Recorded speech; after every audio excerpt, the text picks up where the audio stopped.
Have we forgotten?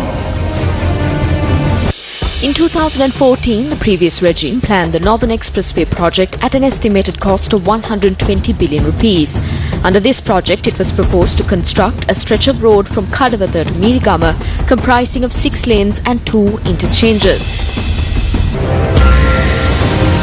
However, following the appointment of the 100-day government, the estimate for this proposal came under scrutiny, and the new government stated that it had slashed unnecessary expenditure. We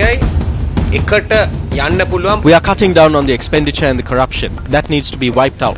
The section of the Central Expressway will be open for public bidding. මධ්‍යම අධිවේගී මාර්ගයේ කොටස ළඟදීම අපි ඒක ප්‍රසිද්ධියේ දෙන්නට යනවා. On the 3rd of August 2015, the first phase of the construction of this project, renamed as the Central Expressway, commenced under the patronage of Prime Minister Ranil Wickremesinghe. The estimated cost of this project is 145.9 billion rupees. The cost per kilometre is 4.5 billion rupees.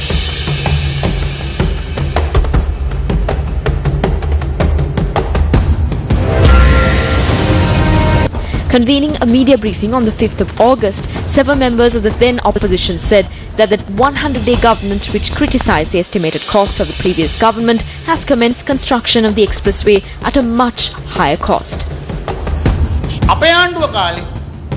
The Prime Minister tables a cabinet paper after nullifying the one that was presented by the Minister of Highways. Rather than appointing a committee which should comprise of ministry secretaries and other officials, he had appointed persons based on his whim to the committee in question. During our government, the cost of a kilometre was 3.36 billion rupees. However, this time around, a kilometre costs 4.7 billion rupees. Through this cabinet paper, Ranil Wickremesinghe has stolen almost 50 billion rupees of the taxpayers' money. Despite the fact that the expenditure on the proposed expressway gained much criticism, in the end, the contract for the construction of the expressway was given to the same Chinese company. Even the loan obtained for the project was from the same Chinese bank.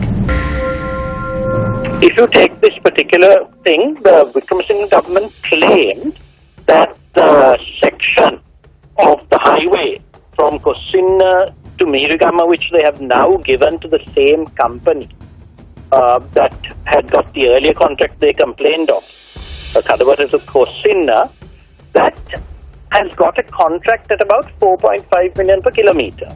Now they were complaining, but when they cut it, it turned out that they had left out a great many of the features of that road that would have made it safer. The lanes, instead of provision for 6 lanes, it was made provision for 4. But in addition, far from there being savings, they claimed that 30 million was saved. This was in a cabinet paper. But then they simply reported to cabinet that the savings would be spent on this little section of road, the 4-kilometre stretch.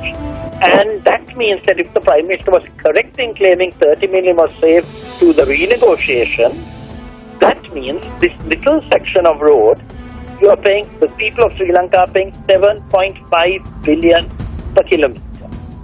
Now that is absolutely shocking. Have we forgotten?